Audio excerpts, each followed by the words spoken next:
Jaanitädi. Teeme natukene siin enda maja ümbrus korda. Meil katus vajus alla. Maja sees siis on korras. Ütle tere, indiaanitüdruk. Tubli. Ühesõnaga, nüüd räägime natukene ka siis looduslikest või siis looduses leitavatest võimalustest, kuidas ehitada erinevaid peavarje. Mõned tööriistadega, mõned ilma tööriistadeta.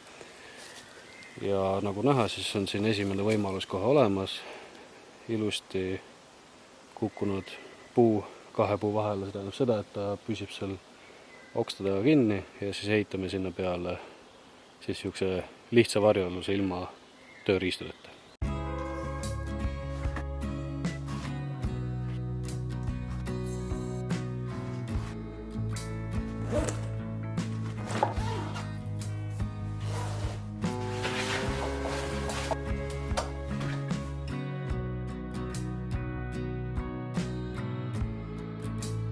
Ühesõnaga, see on siis niisugune, ütleme, A-frame shelteri stiilis natukene asi, aga kuna siin ei ole tööriistasid vaja, ei nuga ei saagi, on vaja lihtsalt korjata metsa piisavalt materjali ja hakata põhimõtteliselt üksteise peale laotama. Siin on ka vahe sees, et kas sa kavatsed olla selle koha peal mitu päeva või lihtsalt üks päev. Et proovime teha mõlemad variandid, mis siis nagu tegelikult me saame teha isegi lausa mitu varianti, me võime proovida isegi 3 varianti, kuna meil on ka kaasas veel tarp eraldi, siis me võime proovida ka tarbi versiooni sellest samast asjast. Ühesõnaga, kõigepealt tuleb vaadata, et enda üleval ei oleks siis mingit alla kukkuvaid oksi, inglis keeles nimetab Black Widow või siis Widowmakerid pigem. Ja kontrollida, et ei oleks midagi, mis võiks olla kaela kukkunud. Kõigepealt alustaks siis selliste okste puhastamisega. Neid me kasutame hiljem ära võib-olla. Number 1 teeb meil selle töö tegemise natuke lihtsamaks.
nagu näha, siis üks sein on valmis.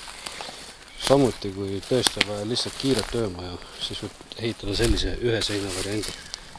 Siin on sul võimalus all magada või pealt veel ära katta, mida me natukese aja pärast teeme ka. Siis on ta ka vihmakindel ja me teeme veel siukse variandi, et me selle seina siit katame ka kinni. Kuna ma sain hea magusa koha, siis on võimalik ehitada natukene teistsuguse siukse varjualuse, kus siis sissekäik tuleb selle koha peale. Kui tavaliselt on siis sissekäik niimoodi, et on see kaardusosa nagu seal, on ta kaardus selle nurga all osa ja siis käiakse siit sisse. Pigem proovime siis, äkki õnnestub siit midagi teha, siis on natuke juba siuke kangem varjualune. Siis praegu teeme siia peale ühe katte ja siis natukene peidab ka teda siia metsa sisse ära, nagu näed siin maa on lehti täis. Nii et teeme siis katse.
Ühesõnaga, see on siis siukene lihtne ühe palgi peale toetuv shelter, mis kaitseb sul vihma eest.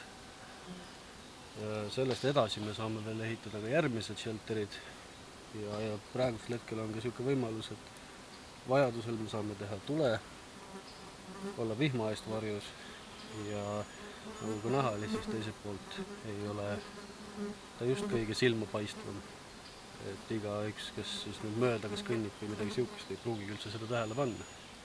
Tähtis ongi see, et saaks oma üks öö siin ära veedetud.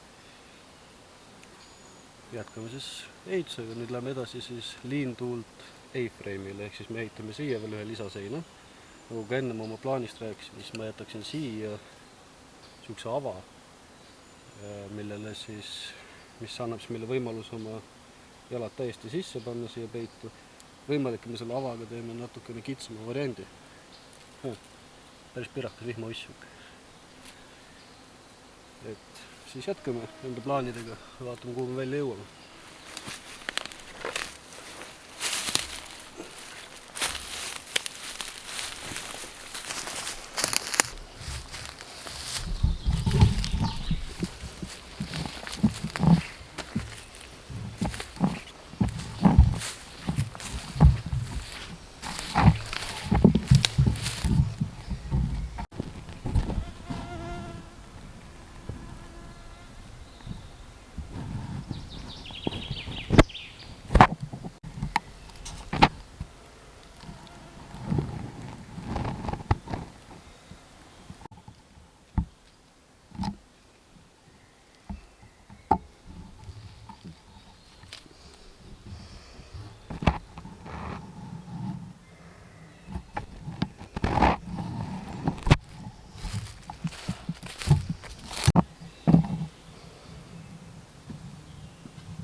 sellise shelteri juurest me siis jõuame ka veel edasi ehitada, kui meil vajadus on selleks, katta veel kinni need küljed siin, siit võib-olla mingi katusosa, võib-olla mingisugune sein ette ehitada, jõuame siis kokkuvõtteks välja lausa super shelterini, mis siis on bushcrafterite maailmas ka omaette teema.